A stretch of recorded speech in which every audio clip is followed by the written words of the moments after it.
নবীজি বলছেন, যখন দেখা যাবে সমাজের সবচেয়ে দরিদ্র শ্রেণীর মানুষ, স্যান্ডেল কেনার টাকা ছিল না, কাপড় পরার টাকা ছিল না, এই শ্রেণীর মানুষ রাখাল মানে গরু ছাগল চড়াতো, এই শ্রেণীর মানুষ উঁচু উঁচু অট্টালিকা নির্মাণের প্রতিযোগিতা করবে।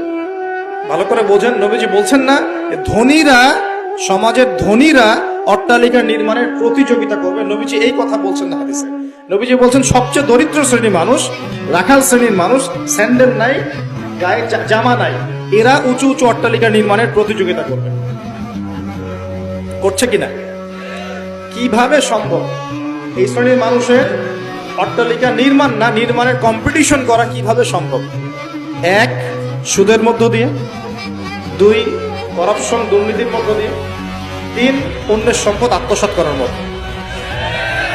এই সমস্যাগুলো চলছে কিনা সমাজে? এরাই যখন 10-20 তলা বিল্ডিং উঠাবে তখন তো আর মানুষকে মানুষই মনে করবে না। বুঝতে পারছেন না? এদের তো কোনো পড়াশোনা নাই, কোনো ব্যক্তিত্ব নাই, কোনো দিনই এলেম নাই, রুচিবোধ নাই, কালচার না, সামাজিক না, এর তো মানে অসামাজিক।